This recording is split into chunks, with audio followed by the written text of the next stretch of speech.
பசுமை இலை ஆந்திர பிரதேசம், தமிழ்நாடு. அடுத்து வந்து பாத்தீங்கன்னா பட்டு அப்படின்னு எடுத்துக்கிட்டீங்கன்னா பட்டு உற்பத்தியில ஃபர்ஸ்ட் யாரு அப்படின்னு சொல்லிக்கிட்டீங்கன்னா கர்நாடகா. ஓகேங்களா, சரி, ஓகே, ஃபைன். அதுக்கு அடுத்து வந்து பாத்தீங்கன்னா தோட்டப்பயிர்ல தேயிலை, காஃபி, ரப்பர்.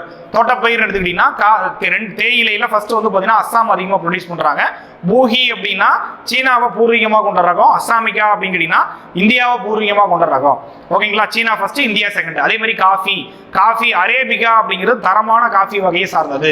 அதுக்கடுத்து அதிகமா பயிரிடுறது வந்து இந்தியாவில் தயாரிக்கிறது காஃபி தயாரிக்கிறது கர்நாடகா. 71% அவங்க மட்டும் தயாரிக்கிறாங்க. வேர்ல்டு லெவல்ல நாம வந்து பாத்தீங்கன்னா 7வது இடம். உலகின் காஃபி பானை அப்படின்னு அழைக்கப்படுறது பிரேசில். அடுத்து வந்து பாத்தீங்கன்னா ரப்பர்லயும் சரி, நறுமண பொருட்கள்லையும் சரி கேரளா தான் ஃபர்ஸ்ட்ல இருக்காங்க. இந்தியாவுடைய முதல் ரப்பர் தோட்டம் 1902 வந்து ஸ்டார்ட் பண்ணிருப்பாங்க. ஓகேங்களா, அதுக்கடுத்து தோட்டக்கலை அப்படிங்கிறீங்கன்னா இன்னொரு பேர் என்ன சொல்லுவாங்க அப்படின்னா ஹார்டிகல்ச்சர் அப்படின்னு சொல்லுவாங்க. ஓகேங்களா, இந்த கல்ச்சர், எபிகல்ச்சர், ஹார்டிகல்ச்சர் இதெல்லாம் பாத்தீங்கன்னா ஒரு டைம் பாத்துக்குங்க, சும்மா புக்ல இல்லைனாலும் இருந்தாலும் பாத்தீங்கன்னா பாத்துங்க. ஓகேங்களா, ஹார்டிகல்ச்சர் அப்படின்னா காய்கள், பழங்கள் உற்பத்தியில இந்தியா 2வது பிளேஸ்ல வந்து பாத்தீங்கன்னா இருக்கும். அந்த புரட்சிகள்லாம் பாத்துங்க. அதுக்கடுத்து இந்தியாவில கடல் மீன் உற்பத்தியில கேரளாவும், உள்நாட்டு மீன் உற்பத்தியில ஆந்திராவும் வந்து பாத்தீங்கன்னா ஃபர்ஸ்ட்ல இருக்கு. ஓகேங்களா, சரி, ஓகே, இது வேளாண்மை அப்படிங்கிறது. அடுத்தது வந்து பாத்தீங்கன்னா அடுத்த டாபிக் என்ன அப்படின்னா காடுகள் அப்படிங்கிற டாபிக்.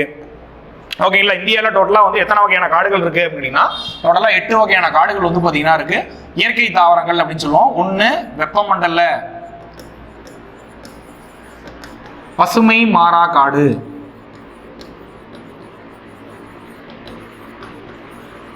ஓகேங்களா, பசுமை மாறா காடு. இன்னொன்று வெப்பமண்டல இலையுதிர் காடுகள். இன்னொன்று வெப்பமண்டல வறண்ட காடுகள். இன்னொன்று வந்து பார்த்தீங்கன்னா வெப்பமண்டல பாலைவன காடுகள். இந்த வறண்ட காடுகளிலே வந்துடும். இன்னொன்று வந்து பார்த்தீங்கன்னா மலை காடுகள், அல்பைன். அதுக்கடுத்து வந்து பார்த்தீங்கன்னா சதுப்பு நில காடுகள். பழைய புக்கில் வந்து நதிக்கரையோர, ஆற்றங்கரையோர காடு அப்படின்னு இருக்கும், அதை வேணா விட்டுருங்க. ஓகேங்களா, சரி, ஓகே. ஃபர்ஸ்ட் பாருங்க, வெப்பமண்டல பசுமை மாறா காடுகள். எப்பவுமே பசுமையா இருக்கணும்னா மழைப்பொழிவு எப்படி இருக்கணும்? ரொம்ப அதிகமா இருக்கும். ஓகேங்களா, இந்த காடோட இன்னொரு பேர் வந்து பாத்தீங்கன்னா மலைக்காடுகள் அப்படின்னு சொல்லுவாங்க. வெப்பமண்டல மலைக்காடுகள் அப்படின்னு அழைக்கப்படுறதும் வெப்பமண்டல பசுமை மாறா காடுகள் தான். ஏன்னா மழைப்பொழிவு அங்கே அதிகமா இருக்கும். நெக்ஸ்ட் புவியின் அணிகலன், உலகின் பெரும் மருந்தகம் அப்படின்னு அழைக்கப்படக்கூடிய காடு வந்து வெப்பமண்டல மழைக்காடுகள் அப்படின்னு சொல்லி படிச்சிருக்குமா? ஓகேங்களா, ஏன்னா அதிகமா இந்த மருந்து தயாரிக்கிறதுக்கு தேவையான மூலப்பொருளை இந்த காடுகள் தரதுனால நாம அப்படி சொல்றோம். ஓகேங்களா, சரி, ஓகே. அடுத்து வந்து பாத்தீங்கன்னா இங்க அடுத்த காடு வந்து பாத்தீங்கன்னா பொருளாதார முக்கியத்துவம் வாய்ந்த இலையுதிர் காடு. இன்னொரு பேர் வந்து பாத்தீங்கன்னா பருவக்காற்று காடுகள் அப்படின்னு சொல்லுவோம். அது ஓல்டு பிசி கொஸ்டின். எந்த காடுகள் பருவக்காற்று காடுகள் அப்படின்னு அழைக்கப்படுது அப்படின்னு சொல்லி கேட்டிருந்தாங்க. இலையுதிர் காடுகளோட இன்னொரு பேர் தான் பருவக்காற்றுகள் காடுகள் அப்படின்னு சொல்லுவோம். இந்த காடுகள் பொருளாதார முக்கியத்துவம் வாய்ந்த காடுகள். இது இங்க இருக்கக்கூடிய முக்கியமான மரம் தேக்கு, சால். ஓகேங்களா, சந்தன மரம் இதெல்லாம் பாத்தீங்கன்னா இங்க முக்கியமா வளரும். அடுத்து வந்து பாத்தீங்கன்னா வறண்ட காடுகள் மழைப்பொழிவு இன்னும் கம்மியா இருக்கக்கூடிய காடுகள். இந்த வறண்ட காடுகள் பாத்தீங்கன்னா வறண்ட காடுகள் சொல்லுவோம். இதுல இன்னொரு டைப்பும் இருக்கு, பாலைவன அரைப்பாலைவன காடு. இதுல வந்து பாத்தீங்கன்னா இந்த பாலைவன அரைப்பாலைவன காடா முட்புதர் காடுகள் அப்படின்னு நம்ம சொல்லுவோம். ஓகேங்களா, அடுத்து மலைக்காடுகள் இமயமலை பகுதியில் இருக்கிறது. அல்பைன் காடுகள் அப்படின்னா இமயமலையுடைய 2400 மீட்டர் உயரத்திற்கு மேல இருக்கிறது அல்பைன் காடுகள் அப்படின்னு சொல்லுவோம். இதோட இன்னொரு பேர் ஊசி இலை. ஓகேங்களா, ஊசி இலை காடுகள் அப்படின்னு சொல்லுவோம். ஓகேங்களா, அதுக்கடுத்து சதுப்பு நில காடுகள் அப்படின்னாலும் ஒண்ணுதான், மாங்க்ரோவ் காடுகள் அப்படின்னாலும் ஒண்ணுதான், டெல்டா காடுகள் அப்படின்னாலும் ஒண்ணுதான், அலையாத்தி காடுகள் அப்படின்னாலும் ஒண்ணுதான், ஓத காடுகள் அப்படின்னாலும் ஒண்ணுதான். ஓகேங்களா, உலகின் மிகப்பெரிய சதுப்பு நில காடு சுந்தரவன காடு அப்படின்னு சொல்லுவோம். அடுத்து வந்து பாத்தீங்கன்னா தமிழ்நாட்டில் பிச்சாவரம், முத்துப்பேட்டை, சத்திரம், வேதாரண்யம், தூத்துக்குடி இந்த பகுதிகளெல்லாம் வந்து பார்த்தீங்கன்னா சதுப்பு நில காடுகள் காணப்படுது. இதில் வந்து பார்த்தீங்கன்னா இந்தியாவில் அதிகமாக காடுகளின் பரப்பளவில் அதிகமாக இருக்கக்கூடிய மாநிலம் எது அப்படின்னா மத்திய பிரதேசம். அதுக்கடுத்து இந்த இடத்துல நோட் பண்ணிங்க. இந்த இடத்துல நீங்கள் என்ன பார்க்கணும் அப்படின்னு சொல்லி கேட்டிங்கன்னா இந்த இடத்துல நீங்கள் பறவைகள் சரணாலயம், விலங்குகள் சரணாலயம், நீர்வீழ்ச்சி, அதுக்கடுத்து பார்த்தீங்கன்னா மலைத்தொடர். ஓகேங்களா, நீர்வீழ்ச்சி, மலைத்தொடர், பறவைகள் சரணாலயம், விலங்குகள் சரணாலயம், தேசிய பூங்கா இதெல்லாம் அதெல்லாம் பார்த்தீங்கன்னா பார்த்துங்க. ஓகேங்களா, முக்கிய சிகரம் இதெல்லாமே இந்த இடத்துல நீங்க பாத்துங்க. 7th புக்லயும் இருக்கு, 9th புக்லயும் இருக்கு. அதுக்கடுத்து பாருங்க பயோஸ்பியர் ரிசர்வ், உயிர்கோள காப்பகம் அப்படிங்கிறது. எந்தெந்த பயோஸ்பியர் ரிசர்வ் எங்க கொடுத்துருக்காங்க பாருங்க. குளிர் பாலைவனம் இமாச்சல பிரதேசம், உத்தரகாண்ட்ல நந்தாதேவி, சிக்கிம்ல கஞ்சான்ஜுங்கா, அருணாச்சல பிரதேசத்துல திபாங், அஸ்ஸாம்ல திப்ரு செய்கவா, மானஸ் 2, மேகாலயால நாக்ரக் அப்படிங்கிறது. இதுல மத்திய பிரதேசத்துல 3, ஒன்னு அச்சனகுமார், அமர்கண்டாக், பன்னா, பச்மர்ஹி. குஜராத்தில் ரான் ஆஃப் கட்ச், ஒடிசாவில் சிமிலிபால், வெஸ்ட் பெங்காலில் சுந்தர்பான்ஸ் சுந்தரவனம், ஆந்திராவில் வந்து பார்த்தீங்கன்னா சேஷாசலம், தமிழ்நாட்டில் 3 இருக்கு. ஒன்று நீலகிரி. நீலகிரி அப்படிங்கிறது தமிழ்நாடு, கர்நாடகா, கேரளா 3க்கும் பொதுவானது. அகத்திய மலை அப்படிங்கிறது தமிழ்நாடுக்கும் கேரளாவுக்கும் பொதுவானது. அதுக்கடுத்து மன்னார் வளைகுடா, அதுக்கடுத்து பார்த்தீங்கன்னா நிக்கோபார்.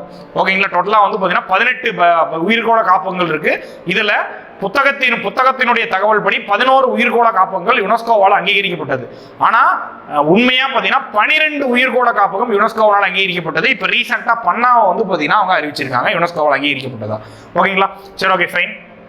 இது உயிர்கோள காப்பகங்கள் அப்படிங்கிறது. ஓகேங்களா, அடுத்த டாபிக் என்ன அப்படின்னு சொல்லி கேட்டீங்கன்னா, அடுத்த டாபிக் பார்க்கறது வந்து பாத்தீங்கன்னா கனிம வளம், ஆற்றல் வளம். சரி, ஓகே, அடுத்து வந்து பாத்தீங்கன்னா கனிம வளம். ஓகேங்களா, கனிம வளம், ஆற்றல் வளம், அந்த டாபிக் பார்க்க போறோம். ஃபர்ஸ்ட் கனிம வளம் அப்படின்னு கேட்டீங்கன்னா உலோக கனிமம், அலோக கனிமம் அப்படின்னு 2ஆ பிரிக்கலாம். உலோக கனிமத்துல இரும்புத்தாது, அதுக்கடுத்து பார்த்தீங்கன்னா மேங்கனீஸ், அதுக்கடுத்து தாமிரம், அதுக்கடுத்து பார்த்தீங்கன்னா பாக்சைட், அதுக்கடுத்து பார்த்தீங்கன்னா தங்கம், அதுக்கடுத்து வெள்ளி. இது எல்லாமே பார்ப்போம். இரும்புத்தாது, இரும்புத்தாதுனுடைய வகை, இரும்புத்தாதுல 5 வகையான இரும்புத்தாது இருக்கு. மேக்னடைட், ஹேமடைட், கோதைட், லைமனைட், சிட்ரைட் அப்படிங்கிறது. தரமான இரும்புத்தாது எது அப்படின்னா மேக்னடைட். தரம் குறைந்தது எது அப்படின்னா சிட்ரைட். இந்தியாவில் அதிகமாக கிடைக்கக்கூடியது எது அப்படின்னா ஹேமடைட் அப்படிங்கிறது. ஓகேங்களா, இந்தியாவில் அதிகமாக இரும்பியக்கு உற்பத்தியாக பண்ணக்கூடிய மாநிலம் ஜார்க்கண்ட். நெக்ஸ்ட் வந்து பார்த்தீங்கன்னா சேலத்தில் எங்கே இரும்பியக்கு ஆலை இருக்குது அப்படின்னா சேலமில் வந்து தமிழ்நாட்டில் எங்கே இருக்குன்னா சேலமில் வந்து பார்த்தீங்கன்னா இருக்குது. 1982 ஸ்டார்ட் பண்ணியிருப்பாங்க. ஓகேங்களா, அங்கே துருப்பிடிக்காத இரும்பு தயாரிக்கிறாங்க. அடுத்து 2வது வந்து பார்த்தீங்கன்னா மேங்கனீஸ் அப்படிங்கிறது. மேங்கனீஸோட முக்கியமான தாது எது அப்படின்னா பெராலுசைட். ஓகேங்களா, மாங்கனீஸோட முக்கியமான தாது பெராலுசைட். மேங்கனீஸ் எதுக்கு முக்கியம் அப்படின்னா, நீங்கள் 1 டன் இரும்பு உற்பத்தி பண்ணணும் அப்படின்னா அதில் 10 கிலோ மேங்கனீஸ் நீங்கள் ஆட் பண்ணாதான் இரும்பு எஃகு பார்த்தீங்கன்னா உற்பத்தி பண்ண முடியும். ஓகேங்களா, சரி, ஓகே, ஃபைன். அதுக்கடுத்து இந்த மேங்கனீஸ் உற்பத்தியில் இந்தியாவில் ஃபர்ஸ்ட்ல இருக்கிறது ஒடிசா. அதுக்கடுத்து பார்த்தீங்கன்னா தாமிரம். தாமிரம் வந்து மனிதனால் கண்டுபிடிக்கப்பட்ட முதல் உலோகம். செம்பு, தாமிரம், காப்பர் அப்படின்னா ஒண்ணுதான். இந்தியாவில் உற்பத்தியில ஃபர்ஸ்ட்ல இருக்கிறது வந்து பார்த்தீங்கன்னா ஜார்க்கண்ட். படிவுள்ள ராஜஸ்தான் அதிகமா இருக்கு. உற்பத்தியில ஃபர்ஸ்ட்ல இருக்கிறது ஜார்க்கண்ட். அதுக்கடுத்து வந்து பார்த்தீங்கன்னா வேர்ல்டுல ஃபர்ஸ்ட்ல இருக்கிறது வந்து பார்த்தீங்கன்னா சிலி. ஓகேங்களா, நீங்க வெண்கலம் தயாரிக்கனாலும் சரி, பித்தளை தயாரிக்கனாலும் சரி, டியூராலுமினியம் படிச்சிருப்பீங்களா? டியூராலுமினியம் அப்படிங்கிறது விமான உதிரி பாகங்கள் செய்ய பயன்படுது. ஓகேங்களா, அதுலயும் நீங்க என்ன ஆட் பண்ணணும்? தாமிரம் ஆட் பண்ணணும். ஓகேங்களா, அடுத்து வந்து பாக்சைட். பாக்சைட் வந்து அலுமினியத்தினுடைய முக்கியமான தாது. அலுமினியம் அப்படிங்கிறது சிறந்த அலுமினியம் அப்படிங்கிறது வந்து பாத்தீங்கன்னா அதிகமா வந்து பாத்தீங்கன்னா இரும்புக்கு அடுத்து நம்ம அதிகமா யூஸ் பண்றது அலுமினியம். புவியினுடைய மேலோட்டில் அதிகமாக காணப்படக்கூடிய உலோகம் எது அப்படின்னா அலுமினியம். புவியின் மேலோட்டில் பறந்து காணப்படக்கூடிய உலோகம் எது அப்படின்னா அலுமினியம். அதனுடைய முக்கியமான தாது தான் பாக்சைட். டியூராலுமினியம் அப்படிங்கிறது விமான உதிரி பாகங்கள் தயாரிக்க பயன்படக்கூடிய ஒரு அலுமினியத்தினுடைய உலோக கலவை. அடுத்து பார்த்தீங்கன்னா வெள்ளி. சிறந்த மின்கடத்தியா இருக்கிறது பார்த்தீங்கன்னா வெள்ளி. இதில் வந்து பார்த்தீங்கன்னா அலுமினியத்தை இந்தியாவில் அதிகமாக தயாரிக்கிறது வந்து பார்த்தீங்கன்னா ஒடிசா. வெள்ளி வந்து பார்த்தீங்கன்னா சிறந்த மின்கடத்தின்னு சொல்றீங்க. உலகத்தில் அதிகமாக தயாரிக்கிறது யாரு அப்படின்னு கேட்டீங்கன்னா வெள்ளியை மெக்சிகோ வந்து பார்த்தீங்கன்னா தயாரிக்கிறாங்க. ஓகேங்களா, மேங்கனீஸை தென்னாப்பிரிக்காவில் வந்து பார்த்தீங்கன்னா தயாரிக்கிறாங்க. அடுத்து தங்கம். தங்கம் படிவு அதிகமாக இருக்கிறது ஆஸ்திரேலியாவில். தங்கம் உற்பத்தி அதிகமாக பண்றது யாரு அப்படின்னா சீனால. ஓகேங்களா, சரி, ஓகே, இதெல்லாமே உலோக கனிமம். அடுத்து பார்த்தீங்கன்னா அலோக கனிமம் பார்த்தீங்கன்னா மைக்கா, சுண்ணாம்புக்கல், ஜிப்சம். மைக்கா வந்து பார்த்தீங்கன்னா மின் காப்பு பொருளாக பயன்படுறது மைக்கா. மின் கடத்து பொருளாக பயன்படுறது தாமிரம், செம்பு, காப்பர் வயர் நம்ம சொல்றோம் இல்லையா. மின் காப்பு பொருளா பயன்படுறது மைக்கா அப்படிங்கிறது. அப்ராக் வகை மைக்கா நல்ல தரமான மைக்கா வகை அப்படின்னு சொல்லுவோம். பண்டைய காலங்களில் ஆயுர்வேத மருத்துவம் அப்படின்னு சொல்றேன், நிறைய மருத்துவ முறை இருக்கு. அதெல்லாம் ஆயுர்வேத மருத்துவத்துல பயன்பட்டது எது அப்படின்னா மைக்கா அப்படிங்கிறது. ஓகேங்களா, சரி, ஓகே. மைக்கா உற்பத்தியில வந்து பாத்தீங்கன்னா மைக்கா உற்பத்தியில வேர்ல்டுல ஃபர்ஸ்ட்ல இருக்கிறது புக்ல இந்தியான்னு கொடுத்துருப்பாங்க. ஆனா வந்து பாத்தீங்கன்னா இப்போ ஆஸ் ஆஃப் நவ் வந்து பாத்தீங்கன்னா இது ஃபர்ஸ்ட்ல இருக்கு அப்படின்னா சீனா தான் வந்து பாத்தீங்கன்னா ஃபர்ஸ்ட்ல இருக்கு. ஓகேங்களா, அடுத்து வந்து பாத்தீங்கன்னா சுண்ணாம்புகள். மைக்கா உற்பத்தியில ஃபர்ஸ்ட்ல இருக்கிறது ஆந்திர பிரதேஷ் ஃபர்ஸ்ட்ல இருக்கு. சுண்ணாம்புகள்ல வந்து பாத்தீங்கன்னா சுண்ணாம்புகள் கால்சியம் கார்பனேட் பாறைகள்லயோ அல்லது மெக்னீசியம் கார்பனேட் பாறைகள்லயோ இருந்து கிடைக்கிறது சுண்ணாம்புகள் உற்பத்தியில் இந்தியாவில் ஃபர்ஸ்ட்ல இருக்கிறது கர்நாடகா. அதுக்கடுத்து சிமெண்ட் தயாரிக்கிறதுக்கு பயன்படுறது சுண்ணாம்புகள். அடுத்து பார்த்தீங்கன்னா ஜிப்சம். கால்சியம் சல்பேட்டினுடைய நீர்ம கனிமம், அது பேர் தான் ஜிப்சம் அப்படின்னு சொல்லுவோம். ஜிப்சம் உற்பத்தியில இந்தியாவில் ஃபர்ஸ்டா ராஜஸ்தானும், இந்தியாவில் ஃபர்ஸ்ட் ஆகிறது ராஜஸ்தான். அதுக்கடுத்து பாரிஸ் சாந்து இதெல்லாம் தயாரிக்கிறது உதவுறது வந்து பார்த்தீங்கன்னா ஜிப்சம் அப்படிங்கிறது. ஓகேங்களா, அடுத்து பார்த்தீங்கன்னா வைரம் இந்தியாவில் ஒரே ஒரு இடத்துல இது பண்றாங்க, பன்னா அப்படிங்கிற இடத்துல. வைரம் உற்பத்தியில ஃபர்ஸ்ட்ல இருக்கிறது யாரு அப்படின்னா வேர்ல்டுல வந்து பார்த்தீங்கன்னா வைர உற்பத்தியில ரஷ்யா, ஓல்டு எஸ்ஐ குஷின். பிளாட்டினம் உற்பத்தியில வேர்ல்டுல ஃபர்ஸ்ட்ல இருக்கிறது வந்து தென்னாப்பிரிக்கா. தங்கம் உற்பத்தியில வேர்ல்டுல ஃபர்ஸ்ட்ல இருக்கிறது சீனா, படிவு அதிகமா இருக்கிறது ஆஸ்திரேலியா. அடுத்து பார்த்தீங்கன்னா ஆற்றல் வளங்கள் அப்படின்னு எடுத்துக்கிட்டீங்கன்னா ஆற்றல் வளங்கள்ல வந்து பார்த்தீங்கன்னா ஒன்று புதுப்பிக்கக்கூடிய ஆற்றல் வளம், இன்னும் புதுப்பிக்க இயலாத ஆற்றல் வளம். புதுப்பிக்க இயலாத ஆற்றல் வளங்கள்ல நிலக்கரி. நிலக்கரின்னு எடுத்துக்கிட்டீங்கன்னா 4 வகையில் பிரிக்கலாம். கார்பனுடைய அளவை வச்சு 4ஆ பிரிக்கலாம். ஒன்று வந்து பார்த்தீங்கன்னா ஆந்த்ரசைட், பிட்டுமினஸ், அதுக்கு அடுத்து வந்து பார்த்தீங்கன்னா லிக்னைட், பிட் அப்படிங்கிறது. தரமானது வந்து பார்த்தீங்கன்னா ஆந்த்ரசைட். ஓகேங்களா, தரம் குறைந்தது மரக்கரி அப்படின்னு சொல்லுவோம். தமிழ்நாட்டில் கிடைக்கிறது எது அப்படின்னா லிக்னைட் அப்படிங்கிறது பழுப்பு நிலக்கரி. நம்ம நெய்வேலியில் கிடைக்குது. 1956 Neyveli NLC Neyveli lignite corporation ஏற்படுத்தியிருப்பாங்க. ஓகேங்களா, சரி ஓகே. ஆந்த்ரசைட் வந்து பார்த்தீங்கன்னா ஜம்மு காஷ்மீர்ல மட்டும்தான் கிடைக்குது. அதுதான் தரமான நிலக்கரி வகை அப்படிங்கிறது. இந்தியாவிலேயே வந்து பார்த்தீங்கன்னா அதிகமாக நிலக்கரி உற்பத்தி பண்றது வந்து பார்த்தீங்கன்னா சோட்டா நாக்பூர் பீடபூமி, கனிம வளங்கள் நிறைந்த பீடபூமி அப்படின்னு சொல்லி பார்த்துருப்போம் இல்லையா, அந்த சைட் தான் பார்த்தீங்கன்னா அதிகமாக உற்பத்தி பண்றாங்க. இந்திய கோல் நிறுவனம் எங்க இருக்கு அப்படின்னா கல்கத்தாவை தலைமையிடமாக கொண்டு பார்த்தீங்கன்னா இயங்குது. ஓகேங்களா, இந்தியாவுக்கான பெரும்பகுதி மின்சாரம் பூர்த்தி பண்றது யாருன்னா நிலக்கரி. அந்த நிலக்கரியை போட்டு எரி விட்டு தான் நம்ம என்ன பண்றோம் அப்படின்னு சொல்லி கேட்டீங்கன்னா நம்ம என்ன தயாரிக்கிறோம், மின்சாரம் வந்து தயாரிக்கிறோம், அனல் மின்சாரம். அடுத்து பார்த்தீங்கன்னா பெட்ரோலியம். அப்படின்னு கேட்டீங்கன்னா பாறை, ஓலியம் அப்படின்னா எண்ணெய் அப்படின்னு சொல்லுவோம். உலகிலேயே முதல் எண்ணெய் வயல் பென்சில்வேனியால அமைச்சிருப்பாங்க. இந்தியாவில் பழமையான எண்ணெய் வயல் திக்பாயில் இருக்கு. ஓகேங்களா, அஸ்ஸாம்ல இருக்கு. இந்தியாவின் மிகப்பெரிய எண்ணெய் வயல் எது அப்படின்னா மும்பை ஹை. ஓகேங்களா, அரபிக்கடல் இருக்கு இல்லையா, மும்பை ஹை, அதான் இந்தியாவினுடைய மிகப்பெரிய எண்ணெய் வயல் அப்படின்னு சொல்லுவோம். ஓகேங்களா, சரி ஓகே. ஒபாக் அப்படிங்கிறது வந்து பாத்தீங்கன்னா பெட்ரோலியம் ஏற்றுமதி செய்யக்கூடிய நாடுகளுடைய கூட்டமைப்பு அப்படிங்கிறது ஒபாக் அப்படின்னு நாம் சொல்லுவோம். ஓகேங்களா, இந்தியாவினுடைய மிகப்பெரிய இறக்குமதி பொருள் எது அப்படின்னா கச்சா எண்ணெய் அப்படிங்கிறது. ஓகேங்களா, அதெல்லாம் தான் பெட்ரோல் டீசலா வந்து பாத்தீங்கன்னா நம்ம தயாரிக்கிறோம். இது வந்து பாத்தீங்கன்னா பெட்ரோலியம் அப்படிங்கிறது. ஓகேங்களா, இது எல்லாமே பெட்ரோல், இது எல்லாமே இந்த கனிம பொருட்கள்லாம் எந்த இடத்துல அதிகமா இருக்கும் அப்படின்னா புவியினுடைய மேலோட்டுல வந்து பாத்தீங்கன்னா அதிகமா இருக்கும். அடுத்து கடல்ல எந்த இடத்துல வந்து பாத்தீங்கன்னா பெட்ரோல் எடுக்கப்படுது அப்படின்னா கண்டத்திட்டு. கடல்ல பெட்ரோல் அதிகமா இருக்கிறது கண்டத்திட்டு அப்படிங்கிற பகுதியில் பாத்தீங்கன்னா அதிகமா இருக்கும். ஓகேங்களா, உலகத்திலேயே அதிகமா பெட்ரோல் தயாரிக்கிறது யாரு அப்படின்னா சவுதி அரேபியா. ஓகேங்களா, அதுக்கடுத்து இயற்கை வாயு. இயற்கை எரிவாயுனுடைய பெரும்பகுதி என்ன அப்படின்னா மீத்தேன் அப்படின்னு சொல்லுவோம். ஓகேங்களா, குறைந்த காற்று மாசுபாடு காரணமா அது இயற்கை எரிவாயுன்னு சொல்றோம். அடுத்து உயிரி எரிவாயு, அதனோட இன்னொரு பேரு கோபர் கேஸ் அப்படின்னு சொல்லுவோம். உயிரி எரிவாயு எப்படி உருவாகுது அப்படின்னா கால்நடையினுடைய கழிவுகளை காற்றில்லா சூழ்நிலையில நம்ம சிதைக்கும் போது நம்மளுக்கு கிடைக்கிறதா வந்து பாத்தீங்கன்னா உயிரி எரிவாயு. இது பேர் இன்னொரு பேர் கோபர் வாயு அப்படின்னு வந்து பாத்தீங்கன்னா சொல்லுவோம். அடுத்து பாத்தீங்கன்னா அனல் மின்சாரம், அணு மின்சாரம். அனல் மின் நிலையங்கள் வந்து பாத்தீங்கன்னா இந்தியாவில் அதிகமா மின்சார தேவையை பூர்த்தி பண்றது அனல் மின் நிலையங்கள். தமிழ்நாட்டில் 5 இடத்துல இருக்கு. ஒன்று வந்து மேட்டூர், எண்ணூர், நெய்வேலி, தூத்துக்குடி, வட சென்னை, 5 இடங்கள்ல இருக்கு. அதுக்கு அடுத்து அணுமின் நிலையம். அணுமின் நிலையம் எடுத்துக்கிட்டீங்கன்னா இந்தியாவில் முதல் அணு உலை அப்சரா. இந்தியாவின் முதல் அணுமின் நிலையம் எது அப்படின்னா தாராப்பூர்ல இருக்கு. அதுக்கடுத்து நம்ம தமிழ்நாட்டில் 2 இடத்துல இருக்கு, கல்பாக்கம், அடுத்து பார்த்தீங்கன்னா கூடங்குளம். கல்பாக்கத்தில் இந்திரா காந்தி அணு ஆராய்ச்சி நிலையம், அடுத்து பார்த்தீங்கன்னா கூடங்குளம் திருநெல்வேலியில் வந்து பார்த்தீங்கன்னா இருக்கு.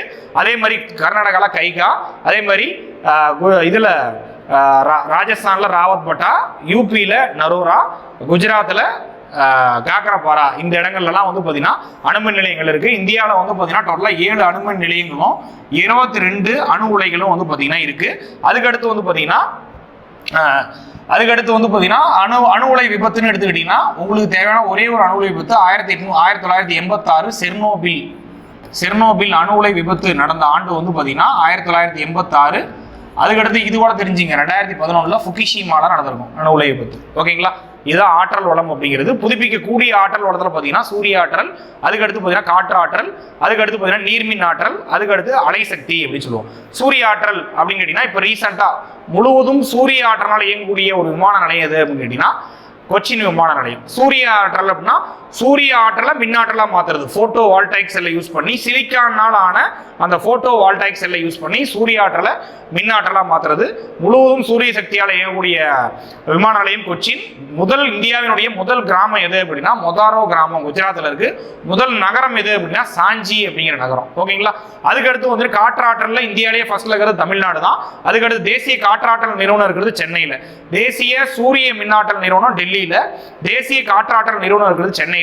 அதுக்கடுத்து முப்பந்தல் ஆரல்வாய் மொழி. உலகிலேயே மிக அதிகமான எண்ணிக்கையில நம்பர்ஸ்ல சொல்றேன், அதிகமான எண்ணிக்கையில காற்றாலைகள் இருக்கக்கூடிய இடம் எது அப்படின்னா முப்பந்தல் ஆரல்வாய் மொழி. ஓகேங்களா, சரி ஓகே. அதுக்கடுத்து வந்து நீர்மின் ஆற்றல். இருக்கிறதுல எளிமையான புதுப்பிக்கக்கூடிய ஆற்றல் எது அப்படின்னா நீர்மின் ஆற்றல் அப்படிங்கிறது. அதுக்கு அடுத்து பார்த்தீங்கன்னா அலைசக்தி இந்தியாவில் 2 இடத்துல இருக்கு. ஒன்று விழிஞ்சம் அப்படிங்கிற இடத்துல கேரளாவில் இருக்கு, இன்னொன்று பார்த்தீங்கன்னா அந்தமான் நிக்கோபார்ல வந்து பார்த்தீங்கன்னா இருக்கு. ஓகேங்களா, இதுதான் கனிம வளம் ஆற்றல் வளம் அப்படிங்கிறது. ஓகேங்களா, அடுத்த டாபிக் வந்து பாருங்க போக்குவரத்து அப்படிங்கிற டாபிக். போக்குவரத்து அப்படின்னா சாலை வழி போக்குவரத்துனா தேசிய நெடுஞ்சாலை.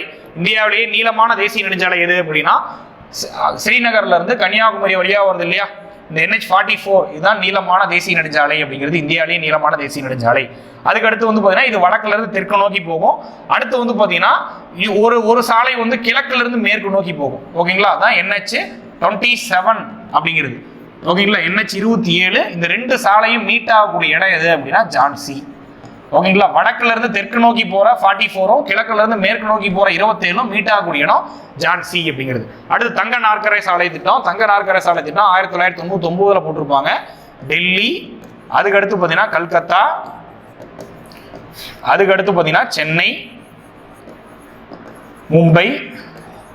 அடுத்து மும்பை. இந்த 4 நகரையும் கனெக்ட் பண்ணோம். Total length 5846 kilometre. அதுக்கடுத்து எல்லை பகுதிகளில் சாலை அமைக்கிற ஆணையம் வந்து பார்த்தீங்கன்னா எல்லைப்புற சாலை ஆணையம் 1960 வந்து பார்த்தீங்கன்னா ஏற்படுத்தியிருப்பாங்க. ஓகேங்களா, இந்த சாலைகள் ரீதியாக ரொம்ப முக்கியமானது. இந்தியாவிலே மிக சிறிய தேசிய நெடுஞ்சாலை எது அப்படின்னா NH-47A அப்படிங்கிறது. எங்கன்னா கொச்சின்ல எர்ணாகுளத்துல இருந்து கொச்சின் துறைமுகம் வர. தமிழ்நாட்டில் எது அதிகம் நீளமான தேசிய நெடுஞ்சாலைனா NH-44 தான். தமிழ்நாட்டில் நீளம் குறைந்தது எது அப்படின்னா 785 மதுரையிலிருந்து தூரக்குறிச்சி வர. ஓகேங்களா, இது சாலை போக்குவரத்து. அடுத்து ரயில் போக்குவரத்து அப்படின்னு எடுத்துக்கிட்டீங்கன்னா இந்தியாவிலேயே முதல் ரயில் போக்குவரத்து 1853 வந்து பார்த்தீங்கன்னா மும்பை டு தானேல தொடங்கியிருப்பாங்க. உலகின் முதல் ரயில் போக்குவரத்து 1825 பிரிட்டன்ல தொடங்கியிருப்பாங்க. இந்தியாவின் முதல் ரயில் போக்குவரத்து 1853 மும்பை டு தானே தொடங்கியிருப்பாங்க. தமிழ்நாட்டின் முதல் ரயில் போக்குவரத்து 1856 சென்னையில இருந்து அரக்கோணம் வரை வந்து பார்த்தீங்கன்னா தொடங்கியிருப்பாங்க. அஸ் ஆஃப் நவ் வந்து பார்த்தீங்கன்னா இந்தியாவில் புக்கில் 17 ரயில்வே மண்டலம் கொடுத்துருப்பாங்க. இப்போ 18 ரயில்வே மண்டலங்கள் வந்து பார்த்தீங்கன்னா புத்தகத்தில் இருக்கு. சாரி, புத்தகத்தில் இல்லை, நார்மலாக கரண்ட் அஃபேர்ஸ் வந்து பார்த்தீங்கன்னா 18 ரயில்வே மண்டலங்கள் பார்த்தீங்கன்னா இன்னைக்கு இருக்கு. ஓகேங்களா, இதை பார்த்துக்கோங்க. அதுக்கடுத்து வந்து பார்த்தீங்கன்னா நீண்ட நடைமேடை இப்போ ரீசெண்டாக அதாவது லாங்கஸ்ட் பிளாட்ஃபார்ம் எது அப்படின்னா SS ஹூப்ளி அப்படிங்கிற ரயில்வே ஸ்டேஷன். இதில் வந்து பார்த்தீங்கன்னா ஸ்டார்ட் பண்ணியிருக்காங்க கர்நாடகாவில். அடுத்து வந்தே பாரத் தெரிஞ்சுங்க. வந்தே பாரத் அப்படின்னா நம்ம சென்னை ICFல வந்து பார்த்தீங்கன்னா தயாரிச்சாங்க. இது வந்து பார்த்தீங்கன்னா முதல் வந்தே பாரத் டெல்லியிலிருந்து வாரணாசி வரை பார்த்தீங்கன்னா இயக்குனாங்க. ரொம்ப முக்கியமான இது வந்தே பாரத் அப்படிங்கிறது. இந்தியாவுடைய ஃபாஸ்டஸ்ட் ட்ரெயின் வந்து கத்திமேன் எக்ஸ்பிரஸ் அப்படிங்கிறது ஆக்ராவுக்கும் டெல்லிக்கு இடையில பார்த்தீங்கன்னா இயங்குது. ஓகேங்களா, அடுத்து வந்து பார்த்தீங்கன்னா நீர்வழி போக்குவரத்து 2 இருக்கு. ஒன்று உள்நாட்டு நீர்வழி போக்குவரத்து, இன்னொன்று கடல்வழி போக்குவரத்து. உள்நாட்டு நீர்வழி போக்குவரத்துல 3 நீர்வழி போக்குவரத்து இருக்கும். நீர்வழி போக்குவரத்து 1 அலகாபாத் ஹல்தியா வர. நீர்வழி போக்குவரத்தின் 2 தூப்ரி டு சாடியா. நீர்வழி போக்குவரத்தின் 3 கொல்லம் டு கோட்டபுரம். அந்த கொல்லம் டு கோட்டபுரம் தான் இந்தியாவிலேயே முதல் நீர்வழி போக்குவரத்து. அதுக்கடுத்து பார்த்தீங்கன்னா இது நீர்வழி போக்குவரத்து ஆணையம் 1986 ஸ்டார்ட் பண்ணியிருப்பாங்க. அதுக்கடுத்து துறைமுகம் அப்படின்னு சொல்லிட்டு பார்த்தீங்கன்னா இந்தியாவில் வந்து பார்த்தீங்கன்னா 11 பெரிய துறைமுகங்கள் வந்து பார்த்தீங்கன்னா இருக்கு. ஃபர்ஸ்ட் வந்து டைமண்ட் ஹார்பர் கல்கத்தால, ஹல்தியா அதுவும் கல்கத்தால, பரதீப் ஒடிசால, விசாகப்பட்டினம் ஆந்திரால, எண்ணூர் காமராஜர் துறைமுகம் சென்னை துறைமுகம், தூத்துக்குடி வஉசி இது 3 தமிழ்நாட்டில், கொச்சின் துறைமுகம் கேரளா, கர்நாடகாவில் புதிய மங்களூரு அல்லது பனம்பூர் துறைமுகம். அதுக்கு அடுத்து பார்த்தீங்கன்னா கோவால மர்முகோவா, நவசேவா துறைமுகம் அல்லது ஜவஹர்லால் நேரு துறைமுகம் பம்பாய் மகாராஷ்டிரா. அதுக்கு அடுத்து வந்து பார்த்தீங்கன்னா மும்பை துறைமுகம் மகாராஷ்டிரா, காண்ட்லா குஜராத்தில். ஓகேங்களா, இந்தியாவில் கப்பல் கட்டும் தளம் 4 இருக்கு. கார்டன் ரிச் கப்பல் கட்டும் தளம் கல்கத்தால, மசகான் கப்பல் கட்டும் தளம் மும்பையில். அதுக்கு அடுத்து வந்து பார்த்தீங்கன்னா கொச்சின் கப்பல் கட்டும் தளம், ஹிந்துஸ்தான் கப்பல் கட்டும் தளம் எங்க அப்படின்னா விசாகப்பட்டினத்தில். ஓகேங்களா, இதெல்லாமே வந்து பார்த்தீங்கன்னா துறைமுகங்கள் அப்படிங்கிறது. அடுத்து விமான போக்குவரத்து. இந்தியாவினுடைய முதல் விமான போக்குவரத்து 1918 ஹென்ரி பிக்யூர் அப்படிங்கிறவர் வந்து பார்த்தீங்கன்னா அலகாபாத்ல இருந்து நைனிக்ல இருந்து கடித போக்குவரத்துக்காக தொடங்கியிருப்பாரு. அதுக்கப்புறம் 1953 வந்து பார்த்தீங்கன்னா விமான நிறுவனங்கள் தேசிய மயமாக்கியிருப்பாங்க. 1995 வந்து பார்த்தீங்கன்னா ஏர்போர்ட்ஸ் அத்தாரிட்டி ஆஃப் இந்தியா NHAயும் அப்பதான் தொடங்குவாங்க. Airports authority of India. NHAனா national highway authority of India, அதுவும் 1995 தான். ஏர்போர்ட்ஸ் அத்தாரிட்டி ஆஃப் இந்தியா அதுவும் 1995 தான். ஓகேங்களா, ஏர் இந்தியா அப்படின்னு கேட்டீங்கன்னா பன்னாட்டு சேவை, இந்தியன் ஏர்லைன்ஸ் அப்படின்னு கேட்டீங்கன்னா உள்நாட்டு சேவை. ஆனா இப்போ ரெண்டையுமே என்ன, ஏர் இந்தியாவை யாருக்கு தனியார் மயப்படுத்திட்டாங்க அப்படின்னா டாடா குடும்பத்திட்டே பார்த்தீங்கன்னா கொடுத்துட்டாங்க. ஓகேங்களா, சரி ஓகே. இதான் பார்த்தீங்கன்னா விமான போக்குவரத்து அப்படிங்கிறது. பவன் ஹான்ஸ் அப்படிங்கிறது ஒரு ஹெலிகாப்டர் போக்குவரத்து அப்படின்னு சொல்லுவோம். ஓகேங்களா, இதான் வந்து பார்த்தீங்கன்னா போக்குவரத்தை பற்றின இன்ஃபர்மேஷன். ஓகேங்களா, அதுக்கு அடுத்து வந்து பார்த்தீங்கன்னா மக்கள் தொகையை பற்றி தெரிஞ்சுக்கங்க. மக்கள் தொகை அடுத்து வந்து பார்த்தீங்கன்னா மக்கள் தொகை அடர்த்தி ஒரு சதுர கிலோமீட்டர்ல எத்தனை பேர் இருக்காங்க அப்படிங்கிறது. இதில் அதிகமாக இருக்கக்கூடிய மாநிலம் வந்து பார்த்தீங்கன்னா பீகார்ல, குறைவாக இருக்கக்கூடிய மாநிலம் வந்து பார்த்தீங்கன்னா அருணாச்சல பிரதேசில். மக்கள் தொகையில் அதிகமாக இருக்கிறது யூபி, குறைவாக இருக்கிற மாநிலம் சிக்கிம். அதுக்கடுத்து பாலின விகிதத்தில் வந்து பார்த்தீங்கன்னா 1000 ஆண்களுக்கு எத்தனை பெண்கள் இருக்காங்க அப்படிங்கிறது தான் பாலின விகிதம். கேரளாவில் அதிகமாக இருக்காங்க, ஹரியானால மாநிலத்தில் கம்மியாக இருக்காங்க. அடுத்து வந்து பார்த்தீங்கன்னா நகரமயமாகல் விகிதம். ஓகேங்க சார், எழுத்தறிவு விகிதம். இந்தியாவோட எழுத்தறிவு விகிதம் என்ன? அதிகமாக இருக்கிறது கேரளாவில், குறைவாக இருக்கிறது பீகாரில். நகரமயமாக்கல் விகிதம் கோவாவில் அதிகமாக நகரமயமாக்கல் விகிதம் இருக்கு, ஹிமாச்சல பிரதேசில் கம்மியான நகரமயமாக்கல் விகிதம் இருக்கு. அதே மாதிரி தமிழ்நாட்டில் அதே மாதிரி மக்கள் தொகையை வந்து பார்த்தீங்கன்னா பார்த்துங்க, மக்கள் தொகையிலேருந்து உறுதியாக கட்டாயமாக ஒரு கேள்வி பார்த்தீங்கன்னா வருது. எல்லா எஸ்ஐ எக்ஸாம்லையும் சரி, பிசி எக்ஸாம்லையும் சரி, அது திரும்ப திரும்ப கேட்டுகிட்டே இருக்காங்க. ஓகேங்களா, அந்த மக்கள் தொகையை குறிப்பாக வந்து பார்த்தீங்கன்னா ரொம்ப கேர்ஃபுல்லாக பார்த்தீங்கன்னா படிச்சுக்கோங்க. ஓகேங்களா, சரி ஓகே. அடுத்து வந்து பாருங்க தமிழ்நாட்டினுடைய புவியியல் அப்படிங்கிறது. ஓகேங்களா, தமிழ்நாட்டினுடைய புவியியல்னு பார்த்தீங்கன்னா தமிழ்நாட்டுடைய பரப்பளவு 1,30,058 சதுர கிலோமீட்டர் அப்படிங்கிறது. மக்கள் தொகை 7.2 கோடி. ஓகேங்களா, தமிழ்நாட்டுடைய அச்சப்பரவல் அப்படின்னா 8 டிகிரி 4 மினிட் வடக்குல இருந்து 13 டிகிரி 3.5 மினிட் வடக்கு வர. அதே மாதிரி தீர்க்க பரவல் 76 டிகிரி 1.8 மினிட் கிழக்குல இருந்து 80 டிகிரி 2.0 மினிட் கிழக்கு வர. இந்த தமிழ்நாட்டினுடைய தீர்க்க பரவல்.